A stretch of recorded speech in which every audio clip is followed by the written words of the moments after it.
ખાડા પૂરવાના શ્રી ગણેશ કરોને મારવાલા, મુખ્યમંત્રીનું નામ માનતા હોય તો મોદી સાહેબને બોલાવું મારવાલા. આવું અમારે મહીસાગર જિલ્લામાં રોડનું કરોડોનું કામ કરનાર શ્રી ગણેશ કન્સ્ટ્રક્શનને કેમ કહેવું પડે છે, આવો હું તમને સમજાવું. નમસ્કાર, હું રાકેશ પંડ્યા. આપ નિહાળી રહ્યા છો અડીખમ ગુજરાત.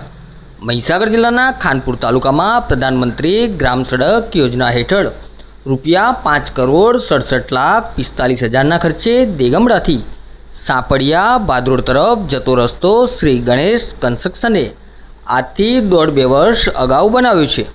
આ રોડની ડીએલપી એટલે કે ડિફેક્ટિવ લાયબિલિટી પીરિયડ નિભાવવાની તારીખ ઓગસ્ટ 2027 સુધીની છે.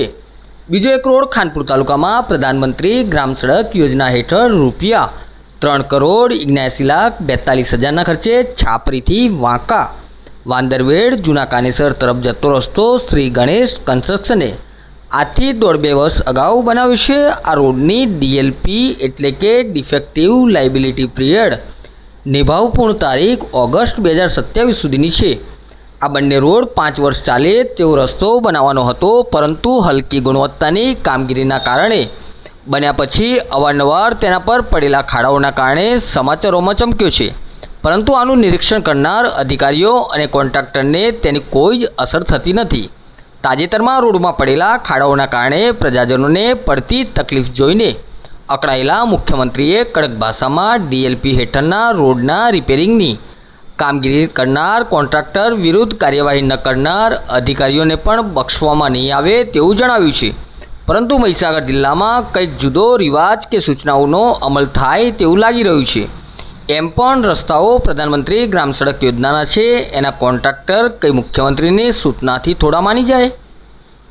ગુજરાતના મુખ્યમંત્રીએ લોકોની રસ્તા પરના ખાડાની સમસ્યા માટે એક એપ્લિકેશન બહાર પાડી છે, ગુજમાર્ગ. તેમાં રોડ ખાડાઓનો ફોટો મોકલીએ તો તે રોડ સમારકામ તાત્કાલિક અસરથી થઈ જાય છે. પરંતુ આ રોડ પર ઠેર ઠેર પડેલા ખાડાઓના કારણે આખો રોડ એપ્લિકેશનમાં મૂકવો પડે તેવી સ્થિતિ છે. ત્યારે હવે જોવાનું એ રહ્યું કે પ્રધાનમંત્રી ગ્રામ સડક યોજના હેઠળ બનેલા રસ્તાઓના રિપેરિંગની કામગીરી બાબતે મુખ્યમંત્રીની કડક સૂચનાથી સ્થાનિક તંત્ર અમલવારી કરાવે છે કે કેમ.